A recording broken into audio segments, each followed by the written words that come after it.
आईने हिंदी के एक नए एपिसोड में आपका स्वागत है। इस वीडियो में हम पहले बात करने वाले हैं तेजस मार्क टू प्रोग्राम के बारे में। तेजस मार्क टू प्रोग्राम को लेकर काफी डेवलपमेंट्स हमें देखने को मिले हैं, लेकिन इन डेवलपमेंट्स में से सबसे महत्वपूर्ण डेवलपमेंट की जो न्यूज आज हमें देखने को मिली है वो एरोनॉटिकल डेवलपमेंट एजेंसी से निकल के आई है। जी हाँ, एरोनॉटिकल डेवलपमेंट एजेंसी की तरफ से तेजस मार्क टू प्रोग्राम को लेकर एक बड़ा स्टेप लिया गया है, जहां पर ये तेजस मार्क टू प्रोग्राम के लिए एक टेंडर इशू कर रहे हैं, जिसके अंतर्गत आयरन बर्ड जो फैसिलिटी है इसके डेवलपमेंट की बात करी गई है। ये state of the art facility होगी, जिसको डिजाइन करने के पीछे का उद्देश्य ये होगा कि ये जो इंटीग्रेटेड फ्लाइट कंट्रोल सिस्टम है इनको इवेलुएट और सिमुलेट करने के हिसाब से डिजाइन करी जाएगी, जो कि तेजस मार्क टू में यूज किए जाने हैं। और ये एयरक्राफ्ट की परफॉर्मेंस, सेफ्टी और ऑपरेशनल रेडीनेस को इंश्योर करने वाले सबसे क्रिटिकल कंपोनेंट होते हैं। आयरन बर्ड फैसिलिटी की बात करें तो ये एक ग्राउंड बेस्ड टेस्टबेड की भूमिका निभाती है, जो कि एयरक्राफ्ट के जो सिस्टम्स होते हैं उनको रियल वर्ल्ड की जो फ्लाइट कंडीशन होती है उनमें सिमुलेट करते हैं, और इनके माध्यम से हम एक ऐसा इन्वायरमेंट क्रिएट करते हैं ग्राउंड में ही, जहां पर एयरक्राफ्ट की टेस्टिंग की जा सकती है। और इससे पहले के सिस्टम और सब सिस्टम जो एयरक्राफ्ट में इंटीग्रेट किए जाने हैं वो एक्चुअल एयरक्राफ्ट में जाएं, उनको टेस्ट कर लिया जाता है। अब अगर हम तेजस मार्क टू के कुछ चुनिंदा सब सिस्टम्स की बात करें जो कि आयरन बर्ड टेस्ट फैसिलिटी में हमें टेस्ट होते नजर आएंगे, तो एयरक्राफ्ट का जो हाइड्रोलिक सिस्टम है ये काफ़ी महत्वपूर्ण होता है, जो कि flight control surfaces, landing gears और क्रिटिकल मैकेनिज्म को पावर करने के काम में आता है। इनकी सहायता से एयरक्राफ्ट का जो पूरा का पूरा कार्य है वो वहाँ पर होता है, और इनको काफ़ी महत्वपूर्ण भी माना जाता है। तो ऐसे में जो आयरन बर्ड फैसिलिटी है वहां पर इस प्रकार के जो सिस्टम है उनकी टेस्टिंग में भारत को काफी मदद मिलेगी। एरोनॉटिकल डेवलपमेंट एजेंसी के अधिकारी ने पहले ही मीडिया से बात करते हुए कह दिया है कि तेजस मार्क टू एक ऐसा प्रोग्राम है जिसको आप एक सिंगल प्रोग्राम समझने की गलती मत करिए, क्योंकि ये प्रोग्राम लगातार एवोल्यूशन का हिस्सा होगा और हम इसमें नई टेक्नोलॉजीज को इंकॉर्पोरेट करते रहेंगे। अभी आप जो वेरिएंट देख रहे हैं ये तेजस मार्क टू होने वाला है, और आने वाले भविष्य में संभावित है कि इसका बड़ा भाई यानी तेजस मार्क टू बी भी हमें देखने को मिल जाए। अब मार्क टू ए और मार्क टू बी में क्या डिफरेंस है, हालांकि इसको तो स्पेसिफाई नहीं किया गया है, लेकिन अगर हम मीडिया सोर्सेज की बात माने तो अनुमान के हिसाब से टेक्नोलॉजी वाइज जो तेजस मार्क टू बी होगा वो ज़्यादा एडवांस होगा। मार्क टू बी बेसिकली कुछ और नहीं होंगे। सेकेंड फेज में तेजस मार्क टू के जो ऑर्डर दिए जाएंगे उनको मार्क टू बी की उपमा दी जा सकती है। रिपोर्ट्स में क्लेम किया जा रहा है कि मार्क टू ए जहां तक रहे तो इनको पावर करने के लिए जनरल इलेक्ट्रिक F414 इंजन का यूज किया जाएगा, तो वही मार्क टू बी जो होंगे वो एडवांस मीडियम कॉम्बैट एयरक्राफ्ट के 110 किलोटन थ्रस्ट क्लास के इंजन के साथ हमें देखने को मिलने वाले हैं। इसके अलावा उसमें एडवांस मीडियम कॉम्बैट एयरक्राफ्ट की जो टेक्नोलॉजी है वो बोरो करी जाएगी, और इसमें आर्टिफिशियल इंटेलिजेंस और दूसरी चीज़ें हमें देखने को मिल सकती है, जैसे कि एक infrared search and track system हो गया, और भी दूसरे जो सिस्टम विकसित किए जाएंगे एमका के लिए वो हमें देखने को मिल सकते हैं।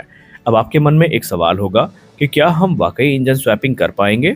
जी हाँ, बिल्कुल कर पाएंगे, क्योंकि रिपोर्ट्स इंगित करती हैं कि चाहे F414 की बात की जाए या संभावित एमका इंजन की बात की जाए तो डायमेंशन वाइज ये लगभग ऑलमोस्ट सेम होंगे। माइनर मॉडिफिकेशन के साथ जो इंजन स्वैपिंग है वो हम कर पाएंगे। और इसके अलावा तेजस मार्क टू की अगर हम करंट स्टेटस की बात करें तो रोल आउट की टाइमलाइन लगभग निर्धारित हो चुकी है। अक्टूबर के अंत तक या नवंबर की शुरुआत में रोल आउट कर दिया जाएगा। हालांकि इसके लिए आपको कोई ग्रैंड सेरेमनी देखने को नहीं मिलेगी, बल्कि इसके जगह साइलेंट रोल आउट किया जाएगा, और उसके बाद इसी वर्ष के अंत तक इसके जो लो स्पीड और हाई स्पीड टैक्सी ट्रायल्स हैं इनको पूरा करने के बाद मार्च 2026 में इसकी पहली उड़ान को आयोजित कर लिया जाएगा। और ये भारत के लिए काफ़ी बड़ी उपलब्धि होगी, क्योंकि भारत का टारगेट तो यही है कि हम 2028 तक इसके सारे टेस्ट को पूरा करने के बाद 2030 तक इसको प्रोडक्शन क्लियरेंस दिला के इसका प्रोडक्शन शुरू करेंगे, और 2030 के बाद ये भारतीय वायुसेना को ज्वाइन करना शुरू कर देंगे। इन एयरक्राफ्ट के कंधों पर एक बड़ी जिम्मेदारी होगी तेजस मिराज 2000, MiG-29 और जैगुआर जैसे फाइटर्स को रिप्लेस करने की, और हमें आशा है कि ये काम ये एयरक्राफ्ट पूरी तरीके से कर पाएंगे। हालांकि इनके इंजन को लेकर हमने दोपहर के वीडियो में आपको बताया है कि अभी इंजन को लेकर थोड़ा परेशानियों का सामना करना पड़ रहा है।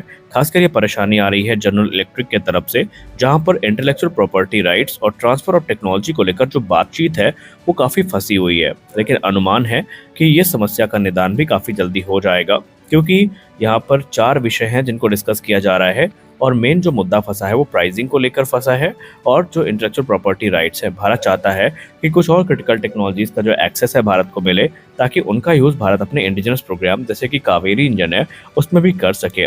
और अभी अमेरिका की तरफ से जो संकेत आ रहे हैं वो फिलहाल तो सकारात्मक ही नजर आते हैं। बाकी देखते हैं भविष्य में क्या होता है। अब हम एक ऐसी रिपोर्ट के बारे में बात करने वाले हैं जिसको देख करके आप भी काफी राहत की सांस लेंगे, क्योंकि हमारी, आपकी और हर डिफेंस एंथुजियास्ट की एक उम्मीद है, या यूं कह लें एक दिली ख्वाहिश है, कि प्राइवेट सेक्टर कंपनियों को इंजन डेवलपमेंट प्रोग्राम में सहभागिता दी जाए।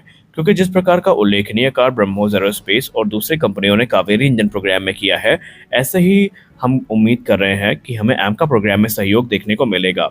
और हमारी ये उम्मीद सर्वथा निरर्थक नहीं है, क्योंकि अब जो प्राइवेट सेक्टर कंपनियां हैं वो खुद सामने आकर गवर्नमेंट ऑफ इंडिया से इसकी परमिशन मांग रही हैं। और इसी क्रम में नाम जुड़ गया है हैदराबाद स्थित वेम टेक्नोलॉजीज का।